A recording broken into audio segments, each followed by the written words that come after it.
Hello, and welcome to episode. Did I freeze? I froze. Uh-oh. Hey, you look good to me. You're good. Okay. All right. Good times.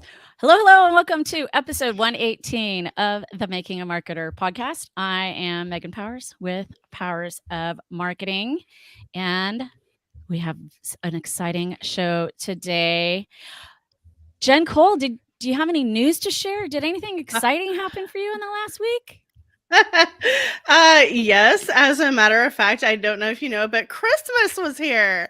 Just kidding. I got engaged. How do you even oh my God. Yes, I got engaged on New Year's Day, and I'm really, really excited. So excited. So exciting. And I was just telling Julie, I haven't used Streamyard in a while, and I had a whole video that our countdown video that I totally forgot to use that I created for you last night. So what are you gonna do? Hello, Krista, and Happy New Year. But before I start saying hello to our live viewers, hello, Miss Julie Riley. Welcome to the show. Hello, how are you? I am good. Happy 2023. I know. Yeah. I got to start remembering to sign everything with that. I'm going to be signed in 2022. Right? Yeah, it I is know. 3 years ago. Who would have thunk we would have had the 3 years that we have had, hey? Right? It's been a A ride. little weird. It has been a ride. And so, as you can imagine, Julie works for Streamyard, and we're going to be talking live streaming and some fun changes that they have, and hopefully you'll walk away with some strategies and tactics to use in your podcasting and live streaming. This show is made possible by Powers of Marketing. We focus on strategic content creation, including podcast and event production, hosting and emceeing. I do also want to say that we're open to outside sponsors in 2023. So if you would like to sponsor the show, please reach out to me at megan@powersof.marketing, or you can find me on the Twitter. All right, let me read Julie's bio. I'm having Wi-Fi difficulties. Okay. Yeah, everything on my screen is slow. This is always fun when you are live streaming. So Julie Riley is a social media strategist with 15 years.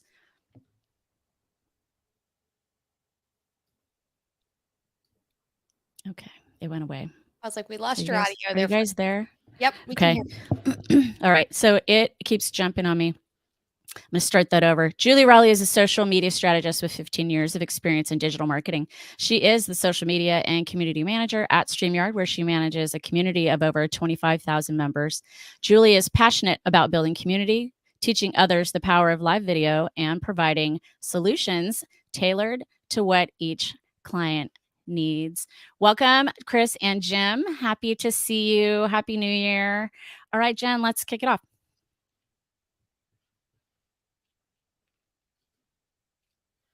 Jen, you're on mute. We're all getting back in the swing of things. I was singing. I just didn't want you guys to hear. Well, that's probably good. Yeah. All right. So we've been hearing it be said for the last 7 years that this year is going to be the year of video. So why do you think that it is? Why do you think that it's video content that holds so much value?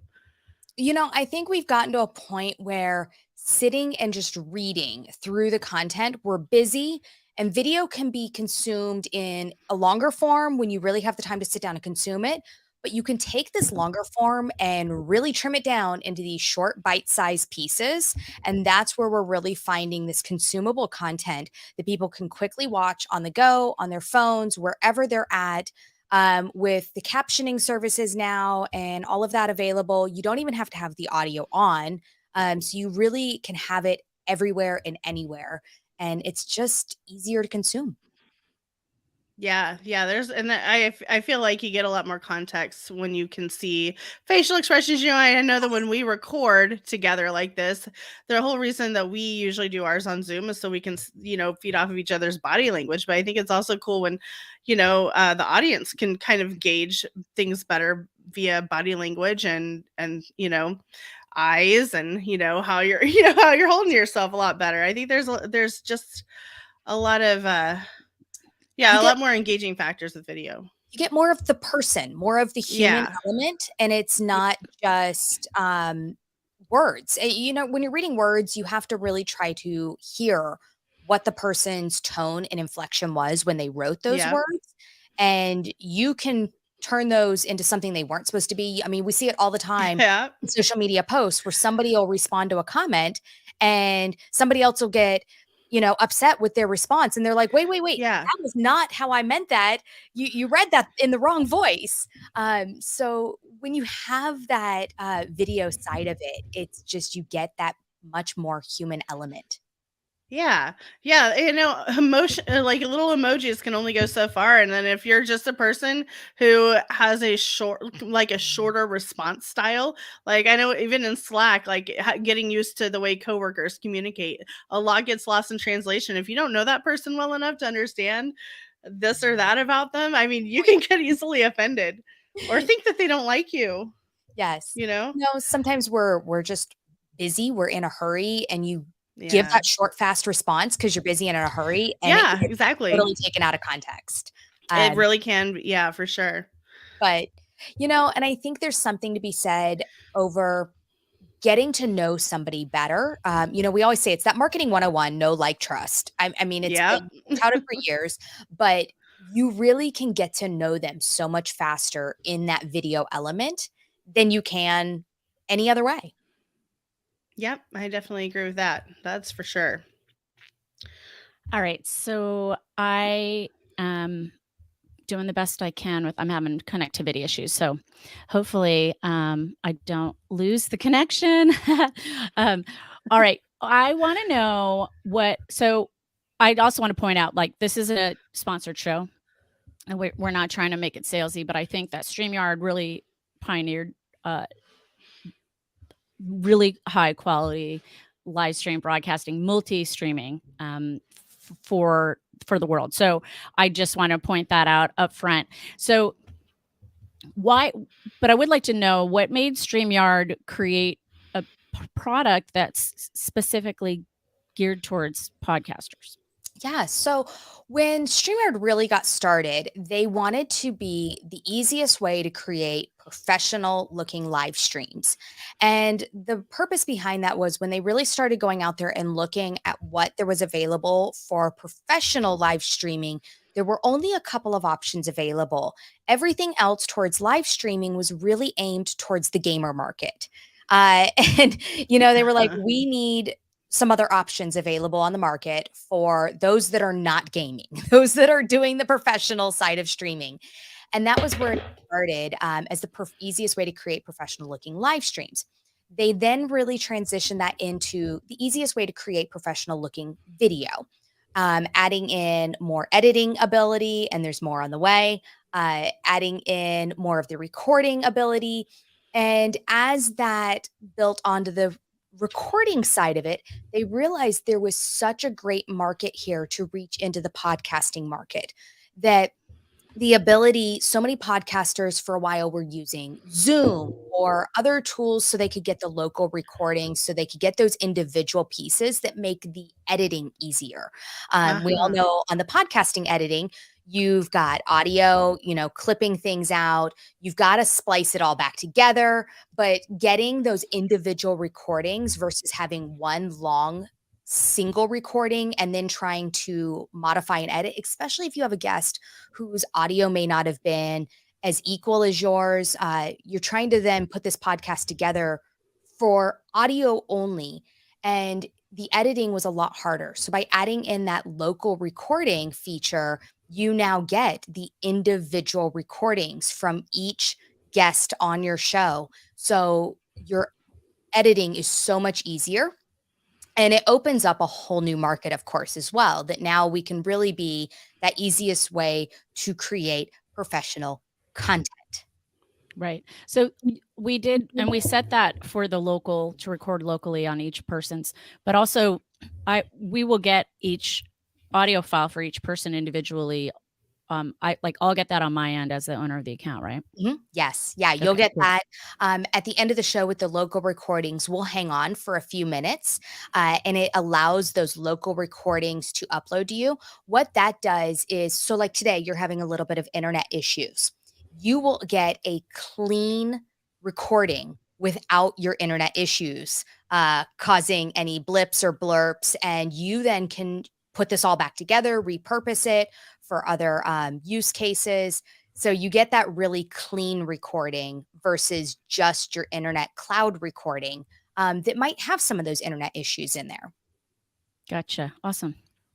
Yeah, that's pretty amazing. That's really, really, yeah, I've never even thought about that. I think that that's fantastic. That's going to be great for editing purposes for sure for our guy. So what are some examples of ways that viewing a podcast via live stream can be more engaging than simply listening to content in traditional podcast form, do you think? Well, when you're viewing it live, you're getting that live element. You're getting that human. Mhm. You're seeing everything that's going on with it. You can comment in the comments. You're getting that Yeah. interaction back. We know Jim and Chris are both here and watching. We've got another Chris joining in. What's going on, Chris? So you can really interact back with your audience, and it becomes more of a full conversation going on, and they feel like they're a part of being there with you, and they're not Yeah. just hearing it. I love podcasts when I'm on the go, when I'm like in my car, when I'm out like running or something like that. But when I'm sitting at my desk and watching something, I want to feel like I'm part of this conversation. I want to feel like I can Yeah. ask a question or really interact with what's going on. And that's what you get with the live element of it. Yeah, I really love that too. Like sometimes I'll tune into Jessica's show on Tuesdays with with Now Marketing. I love watching her show. I don't get to watch it very often, but when I do get to watch it, it's fun to, like you said, just kind of have it on in the background while I'm working. But if I have something valuable that I can add in and be part of that conversation, and then that adds, the audience can add a little extra value and perspectives that other people haven't even considered or experienced themselves before. So it's another value add. It's giving people ownership of the conversation. It's really, really, it's a really great way to keep people learning and keep them engaged. It is. And I enjoy watching the conversations that happen Yeah. with each other too. I've seen Yeah. business deals happen in the comments. I've seen networking, situations happen where people are like, "Oh my gosh, you're doing this and I'm doing this, and let's talk after the show. Let's connect our emails and let's, Heck yeah. have a whole side conversation." And so I think there's so much value there for those that are watching. Yeah, I agree. That's so cool to see that kind of thing. Collabs just sprouting as we speak. It's amazing. Chris's, get together afterwards and let's see if you guys can be besties. I'm pretty sure you guys already know each other. I believe they do. I love it. Well, and please go ahead and if you have any questions for Ms. Riley, please put them in the comments. So we don't normally, first of all, normally I do every other, well, I'd say normally. For the first 4.5 years, I did every other episode live.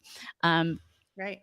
The fall got kind of weird with events and things kind of dropped off. And so now I'm going to be more intentional about doing that. But also Jen is usually not on the lives. And so we'll talk about that. But whenever Jen's on a show, we normally have a little brain break. And so I thought it would be fun, since we know Julie, we're all friends, that we could have a little brain break and talk about what is your focus word for the year. I have a feeling, based on knowing you ladies for a little while, and who our friends are who do such things, that everyone likely has one. Jen, what's your word? It's funny because I don't normally do words. I do kind of do themes though, and things that I want to focus on. Last year was very much a growing year for me, and just really reestablishing myself in my new job was a big thing. But this year, I'm getting back to I'm really working on financial health and that kind of stuff. So that's a big, I know, engaged, sure.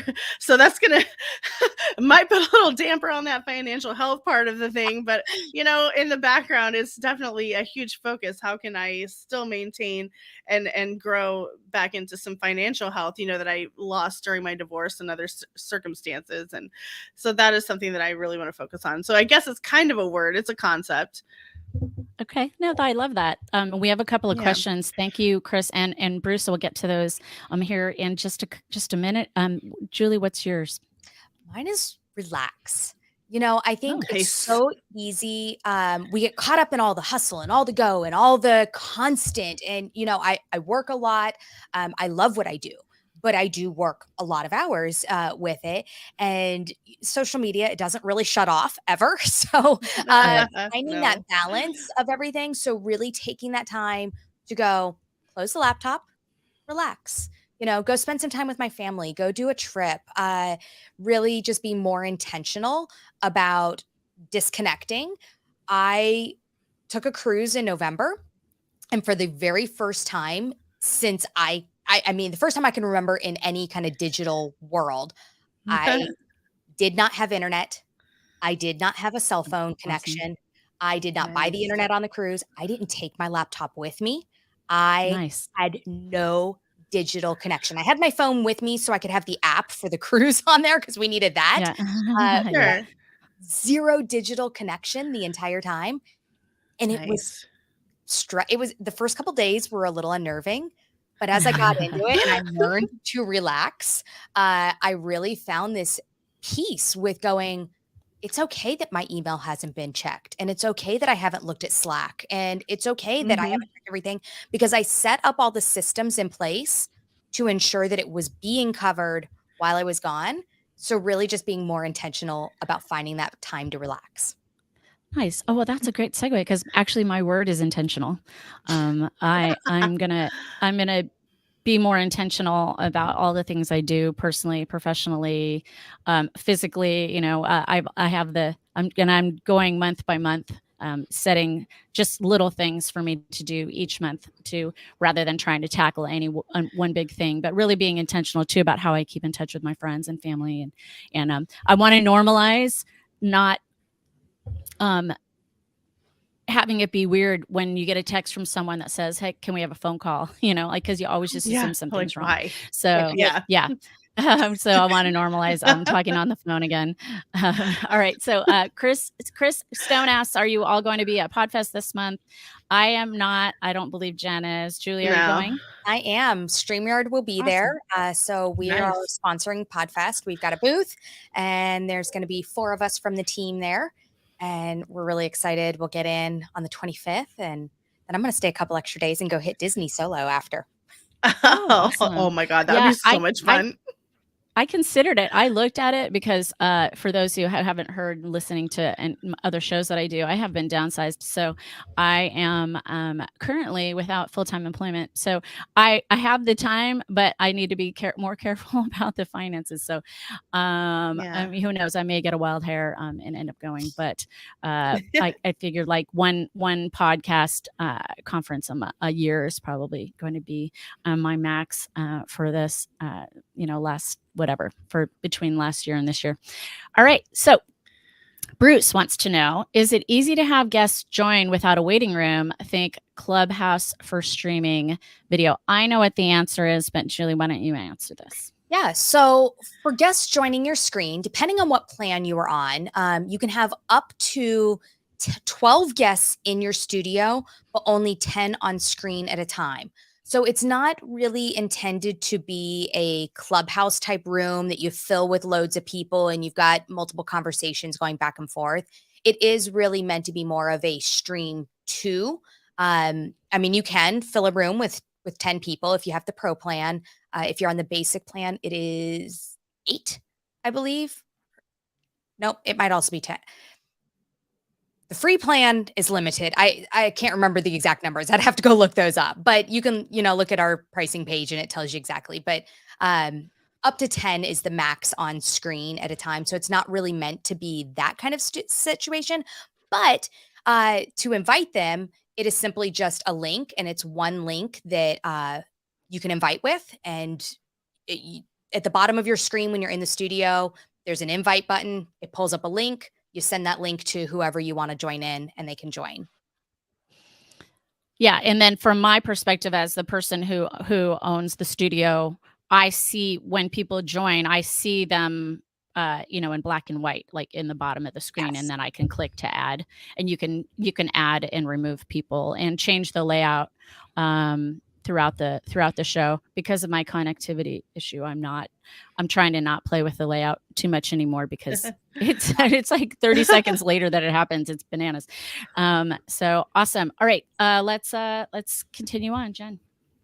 All right. So one thing we have talked about is creating more content with our shows, but we've both been so busy, we haven't really utilized all of this incredible content like we could. So are there any new features in StreamYard that make it easier to do that?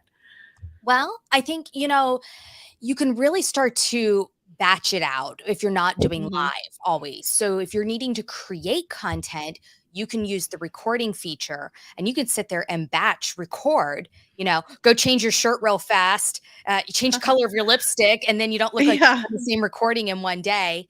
So you can kind of batch record and use that content for repurpose later.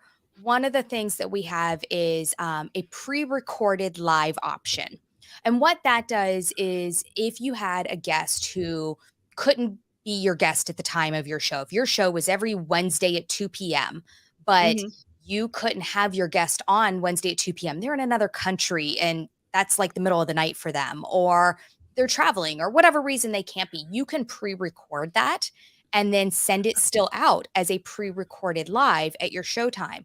Now, what I always say is, I preface that as, tell people this is a pre-recorded live. Don't try to play it off as you are live, because they're going to be asking questions in the comments. They're going to be interacting. And if they're not getting any interaction back from you, they're going to be like, geez, that's weird. They normally talk back, and they're just sitting there going. I also try to be in the comments at that time saying, hey, this was a pre-recorded live because our guest was in Australia and it's the middle of the night, but I'm here. If you have any questions, let us know. We'll answer any that we can. And if you have any for the guest, I'll send them to him later and come back and answer you. So I always still try to add that interaction back, but it gives you that ability. Now, there is something coming soon. I can't say exactly what, but it will be first quarter of this year. I am hoping even this month, that will add another element to your repurposing ability. So right now, we've added in trimming. So you can go down at the end of your show and you can say, you know what? There was this really awesome nugget of wisdom from my guest between 2 minutes and 3 minutes. And I want to take that 1 minute clip. I'm going to trim down to that for that guest, and I'm going to be able to repurpose that other places. There will be a new added element to that repurposing ability coming soon. Oh, that's so fun. Can't wait to hear what it is. So that's all I can tease. Yeah, I thought I saw something, though, that you also have clipping. So like, it sounded to me like it maybe work a little bit like Headliner does, like where you could clip out sections of video. Yeah, so you can go, that's where you can kind of go in and you can trim. We called it trimming, but you can go find those pieces of video so you can see the whole thing. But when you also have your local recordings enabled, that's where then you can say, I only want this trimmed piece from Jen, or I only want this trimmed piece from Julie, versus the whole screen trimmed. You can now trim down with your individual guest recordings as well. Very good. Awesome. Well, so the thing about live shows, it depends on, we don't get the volume of list of viewers and that a lot of shows do, but I noticed that I struggle a little bit with what to pull out from the contributions from the audience. So like, if there's a specific question that I think is good, I'm totally going to bring it in. And do you have any tips for how to not disrupt the flow so that it still adds value? I mean, because I want to make our viewers and our feel valued and recognized, but also want to make it still a really good experience, because it is a audio first thing that we're doing here, right? So do you have any So tips? I think what you could do is if you started kind of teaching your audience that you're going to still be there for them, and it's kind of a training element. The more you get the regular audience, the more you will get them kind of trained up. Now you'll have newbies that'll come in, but you can always preface like in your show and like, hey, that's an awesome question. I'm going to come back to that. We have a starred comment feature for the host. The host can star Oh, comments okay. and it will pull them into a separate tab. So if you hit the little star button on a comment, you'll see now it'll create a starred comment tab for you. And you can hold all of those right there. So if you have a lot of comments happening, they won't get lost in the feed and you're going, oh my gosh, I know there was a question. I can't find it. So then you're kind of stumbling through trying to find that question. You just star them Okay. as you see them. And then you can come back and go, okay, so Joe, whatever your question was, let's address that now with our guest. As he says, that's what I've been forgetting, changing the color of your lipstick. You're going to have to work on that. We're going to have to get you, I'm going to send you some new lipstick colors. I love it. I love it. All right, cool. That's awesome. Very good. So, okay. So for our listeners who might be thinking about launching their own new podcast in the new year, what are a couple of tips that you would give them to keep in mind as they build out their strategy? So really think about what your show is going to be about, what the focus is. So it's not all over the place. You really want a conversation that's going to be happening, whether it's marketing, whether it's fitness, whether it's Amazon Live. What are you talking about? And it doesn't have to be so narrowed down that then you're going, oh my gosh, I'm running out of topics. But you don't want it to be, okay, today I'm talking about marketing and tomorrow I'm talking about fitness. And then 3 days from now, I'm going to talk about cooking. And you're so all over the place that people are like, I don't know what I'm tuning into any longer. So really figure out what your area of focus is going to be. Are you going to be a guest host show? Are you going to have guests on? Who do you want to reach out to for guests? Or are you going to have days where you're just talking, where you've got a topic, you've got it written out, you've got it planned, what you're going to be talking about and talking through it. So kind of getting through what the framework of your show is. Once you build that framework, you say, okay, I'm going to talk about marketing. I'm going to have guests. Now you start reaching out to your guests. You go, I'm going to record on these days, set up your calendars so people can book time with you to record. Make it easy for your guests. The easier you make it for them, the more guests you will get. You don't want to complicate it. I've had conversations with people who have invited me on a show and it's been a very like pulling teeth trying to go, okay, can you send me a calendar invite? Can you give me the link to the, you're trying to get all of this out of them and you're going, oh my gosh, this was exhausting as a guest. So don't make it exhausting for your guests. Make it easy for them. The easier it is for them, you're going to have them showing up and coming. Prep them. Say, please have headphones. Please have a quality microphone. If you don't have a quality microphone, make sure that you're using the Apple earbuds with the microphone, but don't have jewelry on so it's not rubbing against that. Kind of these little tips and tricks that you'll learn over time. The thing about a podcast is it is audio first. You want a good picture, but that is secondary to the audio. So you want to ensure that there's good quality audio. Ask them, please do not use your built-in microphone on your laptop. It is just not going to provide good quality audio at any point. But have these all planned and written. So when your guest is scheduled, then you can send that to them easily and be like, here is what you need as a guest and what we want you to do. Restart your computer. Before the show, make sure all of your audio and all your equipment is working. But, and it's also a good reminder for you as a host. You'll be able to go through and go, okay, this is my host checklist as well. And then you go, am I going to do this live or am I going to just record it? And you can kind of go from there. Yeah, I'm guilty of. I used to be really good about rebooting before every show, and I have admittedly slacked off. So yeah, and I tell that to our guests: don't have too many windows open. Be on a wired line if you can. All of these things. Do as I say, don't do as I do. I guess. Yeah. What are you gonna do? It happens, but it's this will be a good reminder for you to get back on it. Yeah. You know, and kind of, I've always got a checklist. And for a long time, it was like, let me go down my checklist. Then it became a mental checklist. And then I've kind of reverted back to going, no, I'm really going to just go through my checklist every time and go, okay, headphones, mic, computer's restarted, lighting is on, and go through my checklist and make sure that everything's in place. No, for sure. For sure. All right. We like to ask every guest as a standing question, what is a good business book that our guests recommend? Julie, what's your book? Yeah, so I just finished this one not too long ago. I did the audio version, and it's Personality Isn't Permanent. Break Free from Self-Limiting Beliefs and Rewrite Your Story. And it's by Benjamin Hardy, and it was really good. All right. Awesome. That's I like books that are, I mean, that's a personal, that's like a self-help book. It kind of was. There's a lot of Disguised as a business business book? element to it. There's a lot of, if you're familiar with neurolinguistic programming, NLP, there's a lot of NLP undertones into there about reframing how you're approaching things and how you're, talking and how you're going about it. So it kind of was personal development / business side. Gotcha. Very good. Well, I'm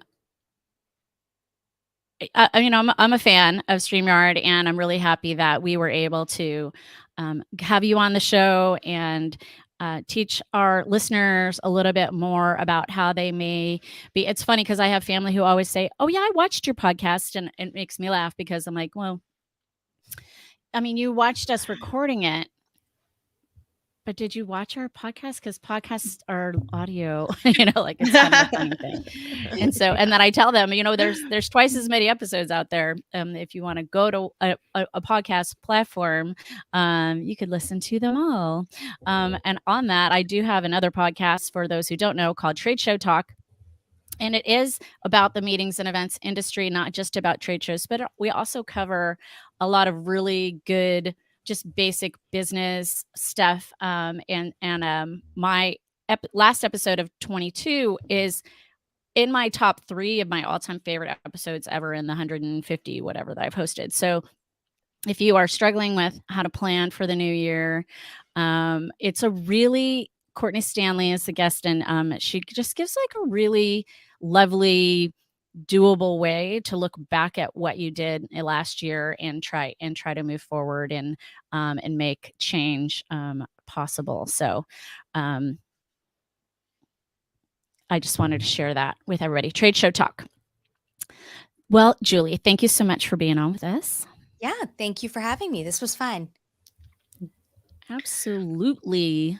And Miss Jen Cole, congratulations to you and Tim Larson on your engagement. Thank you. Thank you.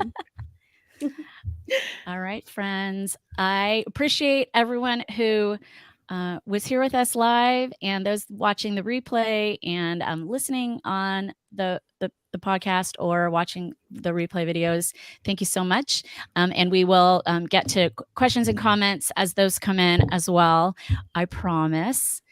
All right, friends, this has been episode 118 of the Making a Marketer podcast, and we will catch you next time.